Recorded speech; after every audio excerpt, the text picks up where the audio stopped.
Our guest is cinematographer Rodrigo Prieto. Hello. Hi. Everything okay? Feeling Great. nice in Toruń? No, great. I love it here. It's fantastic. I'm glad. We'll start with an easy question. How do you photograph, how do you depict spirituality? Okay, that's very easy. I have a very clear sense of that. Of course, I'm talking about your cooperation with Martin Scorsese. Of course, Right. The Irishman is the one thing, but also you were DOP on Silence, Yes. which is a very personal and very spiritual film of Martin Yes. Scorsese. And it's not an easy question, but I want to ask you about your approach to this kind of cinema, because it is very specific and. Yes. It's very hard to depict spiritual dilemmas, spiritual the beliefs, and all the spiritual side of our existence. So, what was your approach alongside Martin Scorsese to do that in Silence?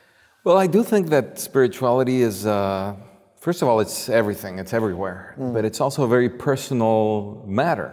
And certainly Silence is more apparently a movie about faith, about spirituality. But indeed, The Irishman certainly has important elements of that. Yeah. As many Martin Scorsese films Yes. are about spirituality in one way or the other. One way or the other, exactly. And the struggle of moral struggles and spiritual struggles. So I think that the way I photograph that is by trying to be as close to the characters as possible and trying to get into the mind and the soul, if you may, of the characters. So I try to make the cinematography subjective.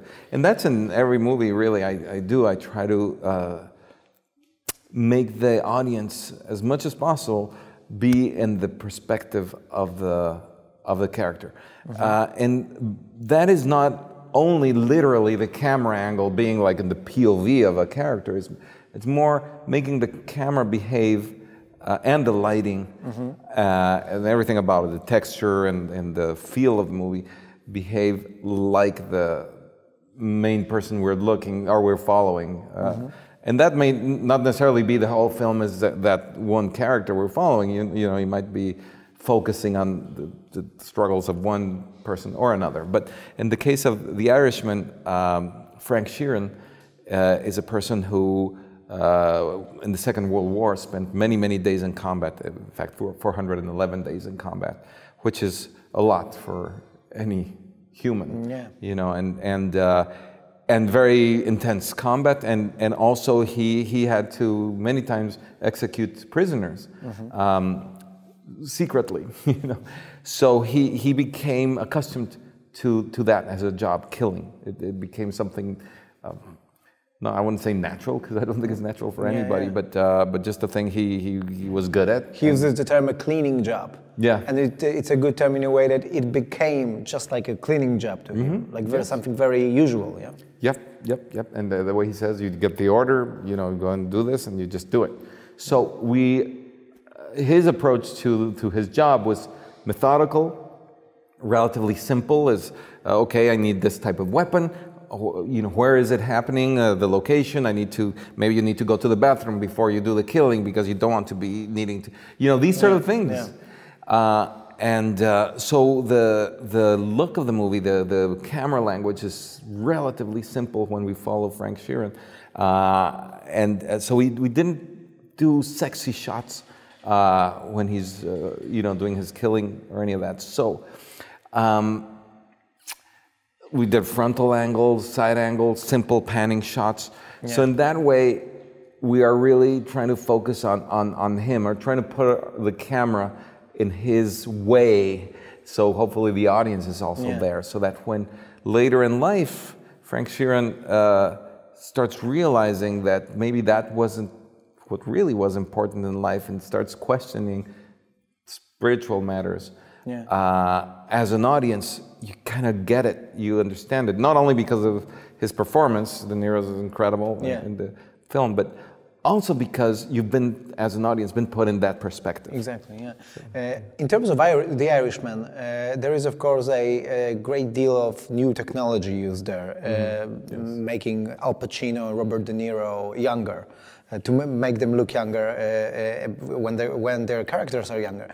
How does it affect your work as a cinematographer? Because you mentioned, especially your way of working, you mentioned being close to the characters, being close, for example, to their faces, to exploring the actors' emotion and so on. How does it affect your work as a cinematographer that you have Al Pacino and Robert De Niro on the set at the age that they are today, but then some of these scenes you shoot will be in a final film, final edit, they will look younger. Did you have to adjust your approach? Well, I think the main challenge was that this technology required every angle to have 3 cameras instead of 1.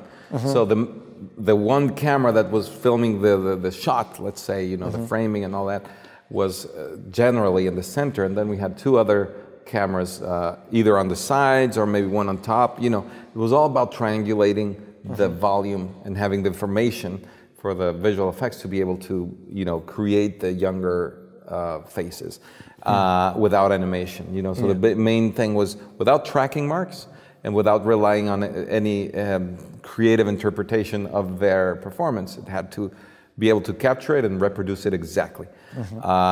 So that meant making these rigs for the camera, and I had to make them light enough and small enough that they wouldn't even obstruct lighting or any sort of camera movement that Scorsese might want to do.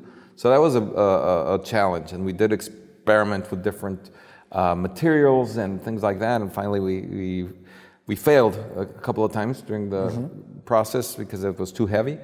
But we figured it out, and it worked out. We made it modular, etc.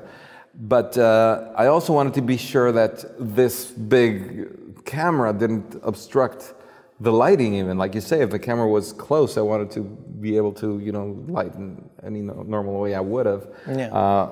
That's why also being modular helped. I could move a camera around if I needed a light in a certain position. But also, Scorsese wanted to capture these performances with 2 or sometimes 3 angles at the same time.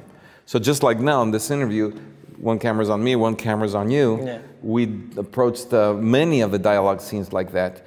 And like my colleagues who lit this know, it's not easy to do good lighting when you're, you know, that camera, for example, you know, sees back here. So maybe the best light for you would have been right here, right? But it would have been in that shot. Yeah. So you have to figure out how to do it without the lights being literally in frame. So that was complicated, but the performances were the essential thing in this film, you know. So I had to compromise sometimes the possibilities of the lighting to be sure we captured the performance of these amazing actors. Yeah. And so that was another challenge. But for me, it was just wonderful to witness it, to see these people we've all seen in cinema for so long, and suddenly, okay, now I'm the one photographing. Yeah, it was incredible. Right. Is it hard to compromise on the lighting from a DOP perspective? Well, did you have to go like, okay, yeah? You know, it's yes, it is hard, but I saw it as a challenge, you know, and it is pretty exciting when you do figure it out. Yeah. I mean, there's several scenes that I do like the lighting quite a bit, even though I was faced with that dilemma. You know, there are many scenes, say for example in the Lightning Casino, it's a sequence, a long sequence, in this banquet hall where there's this party given for Frank Sheeran, and at one moment, that's 3 moments, there are these very intimate conversations that happen on the sides. So all those I had to shoot with 2 cameras, and they had to feel intimate, they had to feel, you know, relatively dark, but we needed to see their eyes, needed to feel their emotions, all these things. And then, you know, Joe Pesci's character has glasses, so like me, that's another challenge. It's hard, you know, the reflections. And anyway, but I think that it looks, I think we achieved that. I think that there is that sense of danger, of mystery, and of intimacy, even with that 2-camera, you know, challenge. So it's even more satisfying when you have that difficulty in front of you, and you're able to figure something out that works, and then we were able to capture those performances. So it is pretty satisfying. Finally, I'd like to ask you, of all the directors you worked with, like Oliver Stone, Ang Lee, and Martin Scorsese now, are they all very prepared visually beforehand? Like, do they make storyboards, or even if they don't make storyboards, do they have all the visual and all the composition of the frame in their mind, and you're just there to perform it with your suggestions, of course, and with your help? Or some of them maybe invent a lot of things, or some of the solutions on the set? Yeah, every director is completely different, radically. And the ones you mentioned are good examples of that, because, for example, Ang Lee is very precise and also very methodical, and he likes to pick the focal length, the lens of the camera, and he talks to me about the framing, the composition. He will look through a viewfinder and will tell me I have that corner of that window and frame and this and that, you know. And then with Ang Lee, my job is more focused on the lighting, you know, but he will literally set the camera position exactly. Yeah. And in the beginning, that was a little difficult for me, because I wasn't used to that, you know. All my career before that, it was a very loose, close collaboration with the directors where, you know, I had a lot of say in the language of the camera. But, you know, he has very good taste and a very good, obviously, sense of what he needs as a director, so it's perfectly fine. So I like to be flexible like that. Oliver Stone thrives in chaos, in a way. His slogan is, "Perfect is the enemy of good." So every time I said, "Oliver, we had this problem with the camera, there was a bump in the dolly, whatever," he'd say, like, "Rodrigo, perfect is the enemy of good. Moving on." You know, he likes that. He likes, you know, that energy and the sort of get things going and not know exactly what's going to happen. So it's very controlled mistakes. Yes, yes. And Scorsese is maybe a mix of both. He's very precise in the shot listing he designs, and he has a very good idea of the energy he needs the camera to have. And so for certain scenes, he'll want the camera to move very quickly and have you know, swooping movements or tracking shots. And others, he'll just want it to be very simple and very static. There's always a reason for that, and it's a language, and he dominates that language. But he also leaves space for improvisation by the actors and for new ideas to come. He's always open to see and feel what's happening, you know, on the set, and he's also very receptive of suggestions and ideas, and like, for example, the look of the Irishman, he wanted it to have a feel of memory. So then I proposed this idea of emulating still photography emotions from the 50s and 60s, and so I mean, the audience will not know, but perhaps and hopefully when they see the scenes that happen in the 50s, they might recognize that the look kind of feels like the 50s, and it's obviously the costumes and all that, but it's also Kodachrome, which is a emulsion that was very popular at the time. And then the 60s, I emulated Ektachrome, which is a different type of color, but it's also very colorful. But for example, the dark, say a dark suit would look more or less sort of blue cyan, you know, so it has these characteristics, and hopefully it'll remind us of the photographs of the 60s, you know. And then the 70s, I did a whole different thing as well. And then later in Frank Sheeran's life, I took color away. And so that's, as he approaches the end of his life, it's desaturated. So anyway, this is the kind of thing that Scorsese, you know, will he's receptive to it, and he encourages it. Yes, yeah. Thank you very much. Thank you, a real pleasure.